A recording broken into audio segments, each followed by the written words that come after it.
Winters after my husband passed, the bank manager called me on a Sunday afternoon and said, "Mrs. Calderon, there's a deposit box here your husband opened that nobody in your family knows about.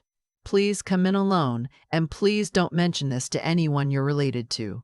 When I finally understood what he'd been keeping in that little steel drawer, I had to sit down on the curb outside the bank because my legs simply wouldn't hold me anymore. "Good afternoon, my dears. It's me again, Emma, and I'm so glad you settled in to keep me company today.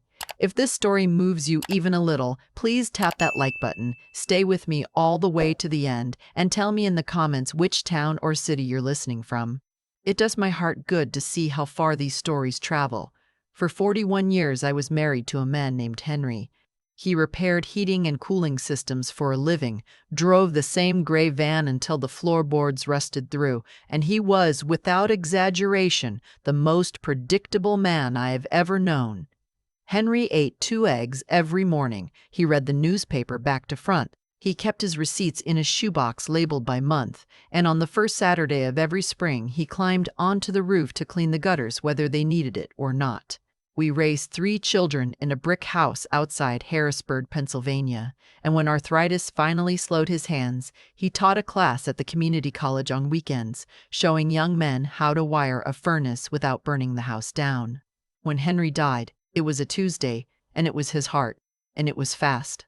One moment he was complaining about the price of coffee, and the next he was gone, and I spent the better part of a year afterward feeling like a woman who'd had her right arm taken off and kept reaching for things with a hand that wasn't there anymore. My children carried me through it the best they could. My oldest, my son, lived 3 hours away and called every Sunday like clockwork, the same as his father. My middle child, my younger daughter, lived close enough to drop by with groceries and stayed long after the dishes were done, just to keep me from rattling around an empty house. And then there was my eldest daughter, my stepdaughter really, Henry's girl from before he ever met me. I never used that word with her. Not once in 39 years did I say the word stepdaughter out loud, because I raised her from the time she was 6 years old, and as far as my heart was concerned, she was simply my daughter. Full stop. That afternoon, the phone rang. I was standing at the kitchen window watching a cardinal pick at the feeder Henry had hung the spring before he passed. I almost didn't answer. The number was a Philadelphia area code, and I assumed it was someone trying to sell me a warranty on a car I no longer owned. "Mrs. Calderon?" the voice said. A man, careful and quiet. "This is she. My name is Walter Okonkwo. I manage the branch over on Lancaster Avenue. I apologize for calling on a weekend, but I've come across something that concerns your late husband, and I felt it couldn't wait until Monday." My first thought, foolishly, was that we owed money. "Is there a problem with one of our accounts?" "No, ma'am. Nothing like that." He paused, and I heard him close a door on his end. "We've been consolidating some of our older safe deposit boxes, the ones that haven't been accessed in a long while. There's a box here under your husband's name, opened a little over 3 years ago. You're listed as the only person permitted to enter it. And Mrs. Calderon, inside it there's a sealed envelope with your name on it, in what I assume is his handwriting. There are also some documents I'm not at liberty to describe over the phone." 3 years ago," I said slowly. "But he was still alive 3 years ago." "Yes, ma'am. Why would Henry open a box and not tell me? I can't answer that, but I'd ask you to do something, and I hope you'll forgive how strange it sounds." His voice dropped. "When you come in, please come by yourself. And until you've seen what's inside, I'd very much encourage you not to discuss this with any of your relatives. Not your children, not anyone. I think once you read what's there, you'll understand why I'm asking." I gripped the edge of the counter. "You're frightening me. I don't mean to. I only mean to protect you. Can you come Monday morning, 9 o'clock, and come alone?" I said yes before my mind had even caught up to my mouth. He thanked me gently and hung up, and I stood in my kitchen for a long time listening to the hum of the refrigerator while the cardinal flew off and didn't come back. I didn't sleep that night. I lay in the bed that used to be ours and ran through every possibility a frightened mind can invent. Had Henry been hiding debt, an affair, some secret family I'd never known about? But the man I'd married balanced our checkbook to the penny and apologized when he forgot to call if he'd be 10 minutes late. The secrecy didn't fit him. None of it fit him. And that more than anything, kept me staring at the ceiling until the sky turned gray. In the morning, I dressed in the navy suit I'd worn to his funeral because it was the only thing in my closet that felt serious enough for whatever was coming. My younger daughter called just as I was picking up my keys.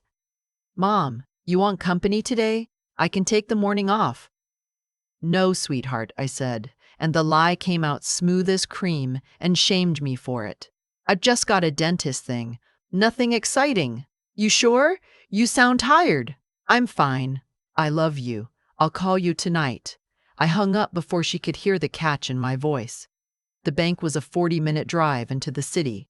Mr. Herve Okonkwo met me at the door himself, a tall man with kind, tired eyes, and he walked me past the tellers into a small windowless room where a long steel box sat waiting on the table like something that might bite.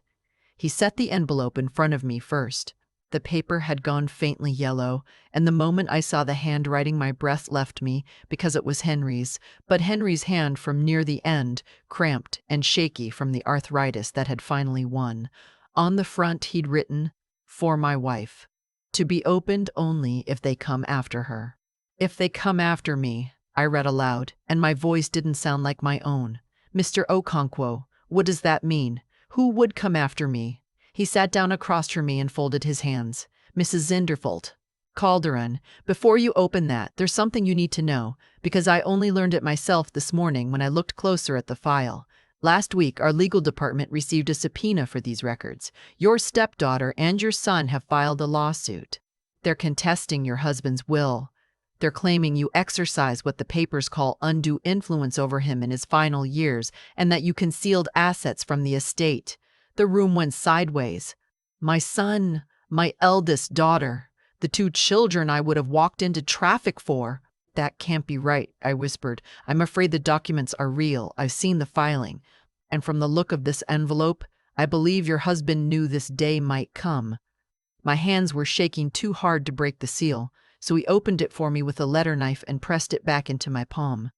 And there, in the cramped writing of a dying man, my Henry spoke to me one last time. "My dearest," the letter began, "if you're reading this, then the thing I prayed wouldn't happen has happened, and I'm so sorry I'm not there to stand beside you. I should have warned you while I had breath to do it, but I kept hoping I was wrong about them. I kept hoping that once I was gone they'd let you be." I read on, in the kitchen floor of my whole life tilted under me. "You know I love all our children, but you don't know what I knew. You don't know that for the last 2 years, every time my daughter came to visit, she was asking about the house, about the insurance, about what would happen to everything when I was gone. You thought she was helping me with the bills. She was making a list. And our son, God forgive me, he's fallen in step with her. She has a way of convincing him that he's been cheated his whole life. They've been planning this together. I've heard them, Emma. I've heard them in the next room thinking I was asleep. There's something they don't know about. After I sold my mother's farm in Carlisle, I didn't spend that money the way I told everyone. I put it into a separate trust, $540,000, and it's protected, and it's yours, and only the bank and I know it's there. There's also the union policy, the one that pays out to you alone. They'll come for that too. Don't let them have it. Listen to me now, the way you listened when I asked you to marry a widower with a little girl and a mountain of nothing. Do not roll over for them. You earned every brick of this life. Fight, my love. I'm sorry I left you to do it without me. Yours, always and entirely, Henry." I read it 3 times. Each time the words cut a little deeper. My eldest daughter, whose hair I'd braided before school, whose wedding gown I'd hemmed by hand at 2 in the morning. My son, whom I'd held through a bout of pneumonia that nearly took him at 4 years old. They had sat at my Thanksgiving table 6 weeks after I'd buried their father, eaten my pie, hugged me at the door, and all the while they had been building a case to take my home out from under me. "How much," I finally managed, "are they asking for?" Mr. Okonkwo slid a folder toward me. "I'm a banker, not a lawyer, so I'd urge you to see an attorney today. But from what's in the public filing, they're asking the court to reduce your share to 1/3 of the estate, with the rest divided among the children. And they're petitioning to split the insurance equally rather than let it go to you as named." I did the arithmetic the way Henry taught me, fast and merciless. If they won, the house would have to be sold to divide the money. I'd be left with enough to rent a small apartment somewhere and not much else. At 66 years old, after 41 years of marriage, I'd be starting over with a suitcase and a folding chair. But something happened to me in that little windowless room. The shaking stopped. The grief that had been sitting on my chest for 2 winters lifted just enough to let something cold and clear move in underneath it. Henry had seen this coming. Henry had spent the last strength in his ruined hands, writing me a letter that said one word above all the others: fight. He had trusted me to do it, and I had not spent 4 decades beside that stubborn, decent man to fold the first time someone shoved me. I need the name of a good attorney, I said, and I need copies of everything in that box. The lawyer I found was a woman named Priya Venkataraman, and she had an office above a bakery where the whole waiting room smelled of cinnamon.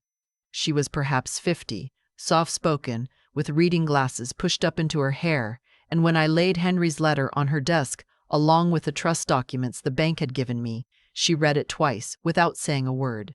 Then she took off the glasses entirely and looked at me. "Mrs. Calderon, I want to be honest with you because you'll need to be ready. The people on the other side of this hired Gregory Tasker. He is good and he is mean, and he does not take cases he doesn't think he can win on intimidation alone. They will not just argue that your husband was confused. They will try to make you look like a woman who married a grieving widower for his pension and locked his children out of his life. They will dig through 40 years of your marriage looking for one bad day to put on a poster. Can you stand that?" "They can say whatever they like," I told her. "I know what my marriage was, so did Henry. And I have his own hand telling me what they are." She smiled then, a small, grim smile, and pulled a legal pad toward her. "Then let's go to work." What we did over the next weeks I will never forget as long as I live. I emptied the house of every scrap of paper that proved my life had been real. 41 years of canceled checks, of birthday cards, of photographs of Henry and me at the shore with sand on our ankles, of the medical records that showed his mind was sharp as a tack right up until his heart simply quit. I stayed up until 3 in the morning sorting it into boxes, and I drove 4 bankers' boxes to that bakery office, and Priya looked at them and said, "This is going to help more than you know." And then she did something I hadn't thought of. She filed for discovery, which she explained meant we got to look at their records the same way they got to look at mine. Their bank statements, their text messages, their emails. "If they'd been planning this as long as your husband says," she told me, "the planning will be written down somewhere. People always think they're cleverer than they are." She was right. The week the discovery came back, Priya called me into the cinnamon-smelling office and laid a stack of printed pages on the desk between us. They were text messages between my eldest daughter and my son, going back almost 3 years. Going back, I realized with a sick lurch, to the months before Henry even died. In them, my daughter laid out the whole thing like a recipe. She had calculated the value of the house. She had found out the amount of the insurance. She had written, in plain black and white, that the trick was to wait a respectable while after the funeral and then claim I'd manipulated their father, because no judge wants to side with a woman who isolated a sick old man. She coached my son on what to say. She told him to act reluctant, like he was only going along to protect the family. And in one message, the one I have never been able to scrub out of my mind, she wrote that their father was being stubborn about the money, but that he wouldn't last forever. He wouldn't last forever. About the man who gave her his name and his roof and 39 years of his love. I put the page down, and I did not cry, though Priya had a box of tissues ready. I think I had moved past crying into something steadier. "Will the judge see these?" "Every one of them," she said quietly. The hearing was set for a cold morning in February. I wore the navy suit again. My younger daughter and my son's wife both came and sat behind me, because by then they knew the whole story and were sick with shame for being related to it. Across the aisle sat my eldest daughter, my son, and Mr. Tasker, who had the smooth, confident look of a man who'd never lost in a room like this. He went first, and he was every bit as cruel as Priya had warned. He stood up and told the court that I was a calculating woman who had inserted myself into a vulnerable man's life, that I had cut his children off, that I had whispered my way into a will I had no right to. He used the word predator. He pointed at me when he said it. I sat very still and let him, because Priya had told me the worst thing I could do was react. Then it was our turn. Priya stood, and she was calm in a way that made the whole room go quiet to hear her. She read portions of Henry's letter aloud, in his own words, the words of a dying man explaining exactly why he was afraid of the very people now sitting across the room. She entered the trust documents, sealed and dated and witnessed years before his death, proving his mind was clear and his wishes deliberate. And then, one at a time, she read the text messages into the record. I watched my son go pale. I watched him put his face in his hands.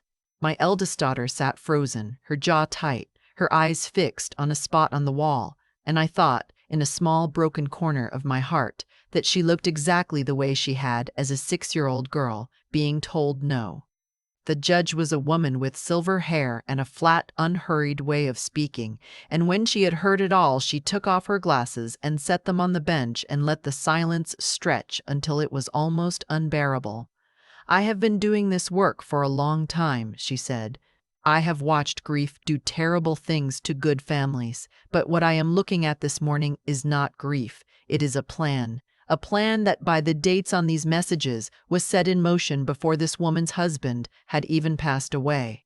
She looked directly at my children. You did not bring this case because you believed your stepmother harmed your father. You brought it because you wanted money, and you were willing to use the courts and your own dead father's memory to take it from a woman who, as far as I can tell from this record, did nothing but love your family. She ruled that the will stood exactly as written, that every asset, every account, the trust, the insurance, all of it, belonged to me as Henry had intended. And then she did something Priya told me afterward she rarely saw. She found that the lawsuit had been filed in bad faith, that the messages showed knowing falsehood, and she sanctioned my children to pay $60,000 toward my legal costs. And she referred the matter to the district attorney to consider whether anyone had lied under oath in their sworn statements. The gavel came down. My younger daughter gripped my hand so hard it ached. What happened in the hallway afterward I will carry to my grave. My son caught up to me by the elevators. His face was wet and ruined, and he reached for my sleeve. Mom, please. I'm sorry. I didn't want it to go this far. She told me you'd just settle. She told me nobody would get hurt. I turned and looked at him, my boy, the one I'd carried on my hip through 3 different houses. You sat at my table 6 weeks after we buried your father, I said, very quietly. And you held my hand and you told me you'd take care of me. And the whole time you'd already signed those papers. Don't tell me what you didn't want. You wanted it enough to do it. I can fix this, he said. I can make it right. No, I said. Some things don't get fixed. They just get learned from. And I stepped into the elevator and let the doors close on his face, and I felt my heart break and something else lift at the very same time. The months after were strange. The way of fever breaking is strange. I sold the brick house, which held too many ghosts to live in alone, and I bought a small bright townhouse in a community where the lawns are tidy and there's a clubhouse with a coffee pot that never empties. My younger daughter helped me paint the spare room a soft yellow. I joined a book club and a watercolor class, and to my own astonishment, I signed up for a tap dancing course on Wednesday evenings, where I am easily the worst student and laugh the hardest of anyone there. My eldest daughter's life came apart along seams she'd stitched herself. I heard, the way you hear these things through the family grapevine, that she'd borrowed against her own home to pay Mr. Tasker, and when she lost, the loan came due, and her marriage didn't survive the strain of it. My son took a job he hates to pay back the sanction a little each month, and his wife, who had sat so loyally behind me in that courtroom, decided she could not stay married to a man who would do what he'd done. I take no joy in any of it. I want you to believe me when I say that. I cried for both of them more than once, alone in my soft yellow room. But I did not undo what the court had done, and I never will, because Henry had been right about them, and he had spent his dying strength asking me to be brave. The best part came in October. My younger daughter called me on a Sunday evening, breathless, and told me she was expecting, and that if it was a girl, she wanted to name her Emma, after me. Because, she said, she wanted her daughter to grow up knowing she was named for the strongest woman she'd ever known. I had to put the phone down on the counter for a moment, because I couldn't speak. That night I read Henry's letter one more time, the way I still do on the hard evenings, and I traced his cramped, brave handwriting with my fingertip. Fight, my love. He'd known me better than I knew myself. I had fought, and I had won, and the winning was not really about the money at all. It was about getting to keep my own life, the one we'd built brick by brick, and getting to walk into the rest of my years with my head up and my heart, somehow, still soft. So if you ever find yourself across the table from people who share your blood and your last name and your whole history, and they tell you that being family means you owe them your dignity, I want you to remember an old woman from outside Harrisburg who learned the hard way that love is not the same thing as surrender. Trust the quiet voice that tells you something is wrong. Keep the people who sat behind you and let go of the ones who sat across from you. And never, ever let anyone convince you that you don't deserve the life you spent 40 years earning. You are stronger than you think you are, my dears. You always were. Now tell me, if you'd been standing in my shoes that February morning, would you have settled for peace, or would you have stood your ground? For a long time after that February morning, I kept asking myself how two people I raised could sit at my table, eat my food, and plan to take my home all in the same breath.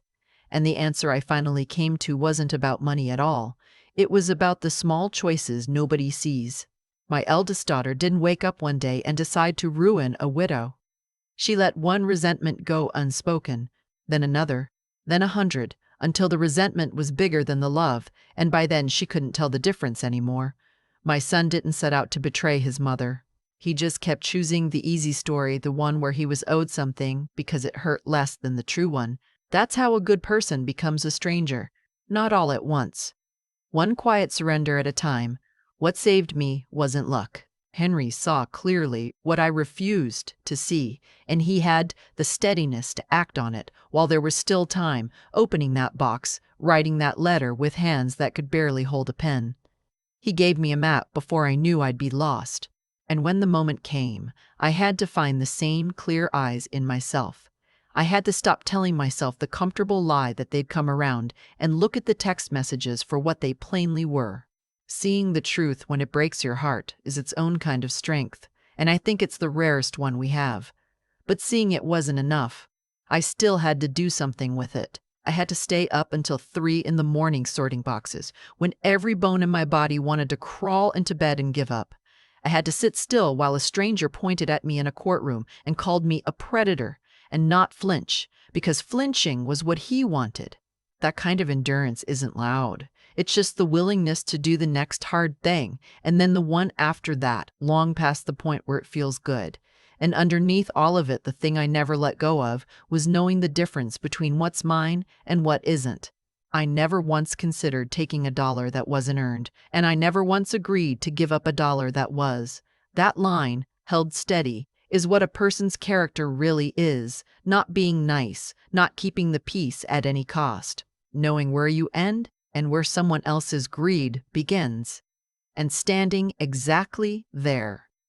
So if you take anything from an old woman who learned all this the hard way, let it be this: stay clear-eyed enough to see people as they truly are, even the ones you love.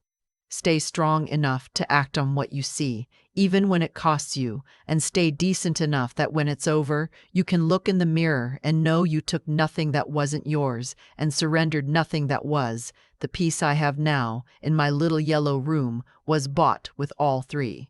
I wouldn't trade a minute of it.